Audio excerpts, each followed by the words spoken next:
welcome to the Cinema Savants Review Show. I'm Rob Steele, that's Todd Vandenberg. Lee Vowell is continuing to be on vacation because he's part of the Trump administration. No, that's not right. He's not indicted. Oh, sorry. He's actually out enjoying himself? Really? Are we allowed to do that? In this day and age. One of us is, apparently. Well, yeah, 1 out of 3. Yeah, so I guess that's about right. Anyway, I mentioned on Sunday 3-letter movies. We've got Meg and we've got Tag. They both have the letter G in them. And G, that means you get to start, Todd. Woo! So, this movie's been out for a while. The original G. Movie's been out for a while, and so I finally got around to seeing it. Not courtesy of MoviePass, by the way. But anyway, I saw The Meg. And it's not Meg, it's The Meg. Sorry. And the trailer... If it was just Meg, it would be Meg Ryan, wouldn't it? Exactly, there you go. Okay. Who used to be a giant shark. Not physically, we're not talking about that, just as far as screen presence and impact in Hollywood. And anyway, back to the actual giant shark, which is, of course, CGI, because there aren't actual giant sharks for those of you who are fact challenged. Anyway, The Meg is about a maybe 70 foot, maybe 80 foot, depends, somewhere in there, ancient shark, a megalodon. It is based on a book that came out in the 90s. That's how long this thing has been rolling around in Hollywood. And they finally decided, let's make a fun action film with Jason Statham, who is basically in half the fun action movies if John Cena is not available. It's a fairly fun movie. I'll start with that. It is not a really fun movie, which made me sad. To me, they really missed the mark because they either needed to go over the top and make it crazy, like Crank, or even better, Crank 2. The movie where Jason Statham starts his own heart with jumping off his heart with a car battery, which is great, and survives a fall from an airplane without a parachute because it's Crank.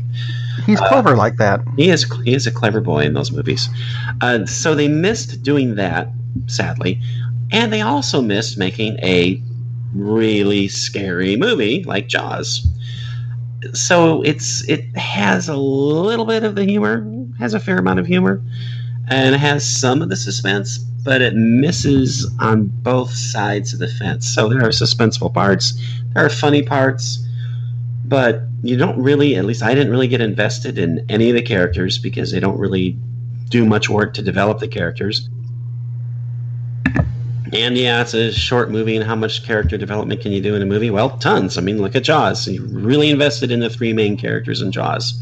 Not so much in this movie because the script just isn't that good, unfortunately.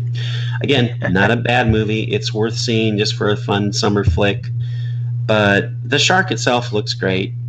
How many gills does it have? It does. It does have the correct number of gills, which is very funny. If you think about it too much, there are some serious problems. Like the shark lives in the deepest part of the ocean, but somehow is able to come up to the surface and wreak havoc without exploding. Okay, that's not going to work. So you can't overthink it. You can't think about it much at all. So you don't want to do that. Jason Statham is great in the movie because he's almost always great in everything. Rainn Wilson is very fun as a CEO who is invested in this undersea research facility. He does a terrific job. Bing Bing Lee, who is the love interest and the co-star, and the reason she's the co-star is because they wanted it to make a million. They wanted it to make hundreds of millions of dollars in China. And I'm not saying, they just got an Asian actress because of that. She's terrific. She's great. I would love to see her in a lot of different things. But again, Statham himself released a statement. He was saying he was surprised that they didn't go for an R rating because the script he got, which has made him interested, it said it was really intense, really bloody. He thought, wow, this is going to be great. Yeah, there are some kind of tough scenes. If you are taking your little children to see the movie about the giant shark that eats people, you probably shouldn't do that because it is PG-13 after all. But there's so much that they could have done with this giant shark. It just isn't that scary. It just isn't that suspenseful. It compared to Jaws, yeah, the shark is gigantic, but it might as well be like, I don't know, an ocean perch chasing people, because that's about how scary it is. It's an okay movie. It's fun. The CGI work is terrific. I mean, they did a fantastic job with this. I wish they had spent the money that they spent on the effects on the script, because this could have been a terrific movie. Instead, it's a fun movie. It's okay, but it's just a hugely wasted opportunity, because the cast is excellent, the effects are excellent, and it's just kind of like, okay, that was all right. And then 2 weeks after you see it, you probably will have forgotten that you even saw it. That's disappointing when you get a movie like that. It is, because I was really thinking, wow, this is going to be super fun, because look at the cast. And yeah, it's just, again, by no means this is a bad movie. It's fun, it's okay, but it's just kind of like, it is absolutely a popcorn movie, because when's the last time you had popcorn that you remember? It's like, oh man, I remember 6 years ago, it was a Thursday. Remember when we had that popcorn? No. Same thing. So it's a good thing we reviewed the movie this week, because next week it might be gone. Oh, it's making tons of money. No, I mean in your head. But yeah, exactly. We'll have to review it again in a month, because you'll have forgotten that we reviewed it and that you watched it. Kind of like the movie I watched this week, which is, I know, normally I go back quite a ways, but this time, no, now available for home viewing, Tag. You watched a movie from this century? It could happen. Wasn't even Marvel related.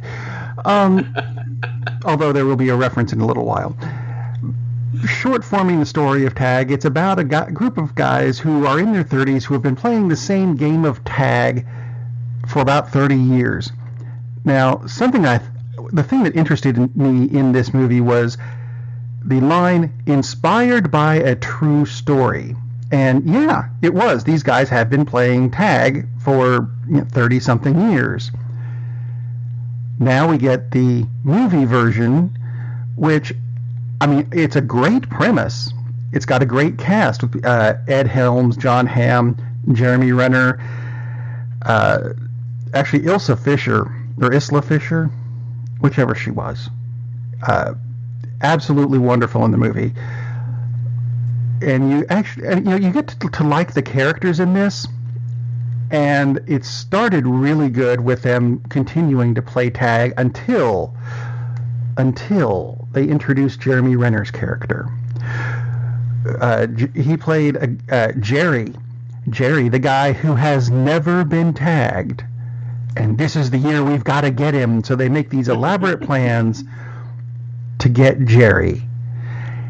And Jerry is one of those guys who just takes everything way too seriously and way too far. And that's, to me, where they lost me. Once they got to the chasing him around during his... They made a deal so they're not allowed to chase him around during the preparatory stuff for his wedding. So, the rehearsal dinner is off limits. The wedding is off limits. Trying on the dress, which he's not doing, but he has to go or something, that's off limits. But, the rehearsal dinner ends at 5. Synchronize your watches. I don't wear a watch. What's a watch? Time is an abstract concept. Okay, never mind. Anyway, there's still good stuff in there, but once you introduce Jeremy Renner, it turns into 4 or 5 guys who are basically Yogi Bear trying to fight off the cast of Dragon Ball. It doesn't work at all, because Jeremy Renner has set up this... lays a trap for them. What? The guy running who's trying not to be it has laid a trap for any of 5 guys who could be it, including traps we saw in the Predator movies.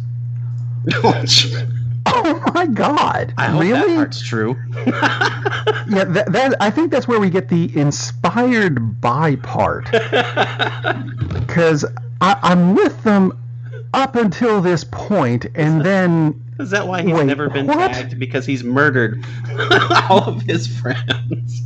There are parts of this where the guys who are trying to catch him should be dead.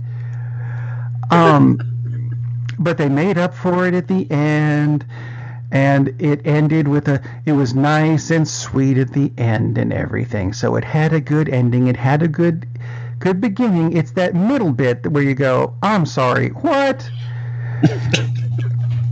I mean, so, you get about 45 minutes in, you go to the kitchen, and you make dinner. You're going to make, make a stew, something that takes a while, because you've got another 45 minutes before you have to be back in the living room to watch the end of the movie. You're not going to miss really anything at that point. So, that's what I'm saying. It's got some good bits, and it's got some terribly silly bits, and it's got some bits where you kind of go, no, don't do it. Put the teddy bear back. That's the first thing I'm going to say that needed to be said early on is leave that teddy bear alone and don't do that to the teddy bear. Yes, it's going exactly where you think I'm going with it, where I don't.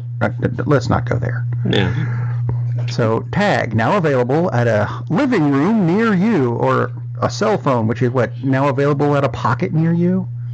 I guess it is. It's kind of disturbing if you think of it that way. Totally. But that would be what we've got to review. So now you've got something to see for the weekend. And it's a long weekend. And it's a short show because Lee's not here. He's off enjoying himself. Fine.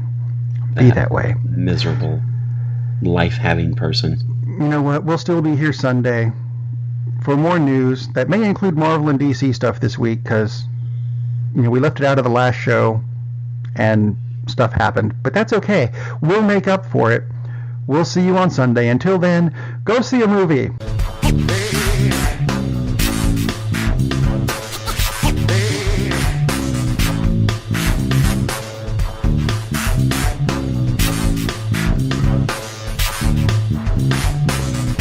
That's pretty much it.